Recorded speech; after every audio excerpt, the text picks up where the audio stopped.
জামুগুৰিহাটৰ ঐতিহ্যমণ্ডিত ত্যাগবীৰ হেমবৰুৱা মহাবিদ্যালয়ৰ হীৰক জয়ন্তী সমাৰোহৰ আজি অন্তিম দিন। এই উপলক্ষে পুৱা মহাবিদ্যালয় প্ৰাংগণৰ পৰা ওলোৱা বাৰেবৰণীয়া সাংস্কৃতিক শোভাযাত্ৰাৰ উদ্বোধন কৰে অভিনেত্ৰী চেতনা দাসে। ৰাইজৰ বিপুল দাবীৰ পৰিপ্ৰেক্ষিতত অভিনেত্ৰীগৰাকীয়ে উদ্বোধনী ভাষণৰ মাজতে নাটকৰ বচন আওৰাই সকলোৰে মন আপ্লুত কৰে। ইয়াৰ পিছতে অভিনেত্ৰীগৰাকীয়ে শোভাযাত্ৰাকাৰী দলটোৰ সৈতে মহাবিদ্যালয় চৌহদৰ পৰা ৰাষ্ট্ৰীয় ঘাইপথেৰে গৈ জামুগুৰি ব্যৱসায়িক কেন্দ্ৰ পৰ্যন্ত পৰিভ্ৰমণ কৰি পুনৰ মহাবিদ্যালয়খনলৈ উভতি আহে। বিভিন্ন জাতি জনগোষ্ঠীৰ কৃষ্টি সংস্কৃতি প্ৰদৰ্শন হোৱা বৃহৎ সাংস্কৃতিক শোভাযাত্ৰাই জামুগুৰিহাটত আজি ঐক্য সমন্বয় সম্প্ৰীতিৰ বৰ অসমৰ প্ৰতিচ্ছবিকে উদ্ভাসিত কৰে।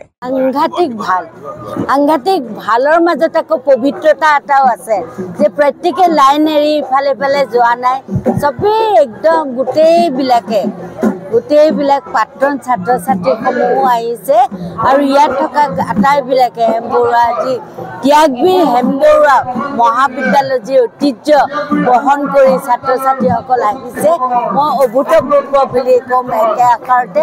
আৰু মই তেওঁলোকৰ লগত শোভাযাত্ৰাত অংশগ্ৰহণ কৰিবলৈ পাই নিজে কৃতাৰ্থ হ'লোঁ।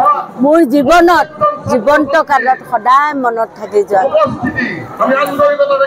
জামুগুৰিহাটৰ পৰা ৰাতুল হাজৰিকা ৰিপৰ্ট, অসম আদিত্য। NKS হুণ্ডাইলৈ স্বাগতম।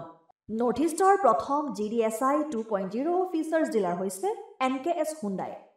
অত্যাধুনিক সা সুবিধাৰে তৈয়াৰী মষ্ট আপডেটেড হুণ্ডাই ডিলাৰ এতিয়া ডিব্ৰুগড়ত। আমাৰ NKS হুণ্ডাই ডিলাৰত open sales consulted room, customer ৰুমৰ লগতে পুৰণি গাড়ীৰ এক্সচেঞ্জ ফেচিলিটিও ৰখা হৈছে।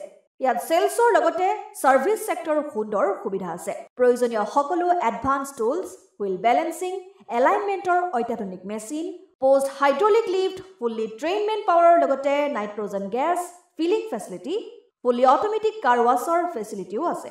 লগতে NKS হুণ্ডাই ডিলাৰে কাষ্টমাৰসকলৰ সুবিধাৰ্থে মোবাইল সাৰ্ভিস ভেনৰো ব্যৱস্থা ৰাখিছে, য'ত হাইড্ৰলিক লিফ্ট, ৱাছিং facility, wheel balancing, tyre pressure check কৰাৰ লগতে বহুখিনি সুবিধাই উপলব্ধ আছে। NKS হুণ্ডাইলৈ আহক আৰু সুবিধাসমূহ গ্ৰহণ কৰক।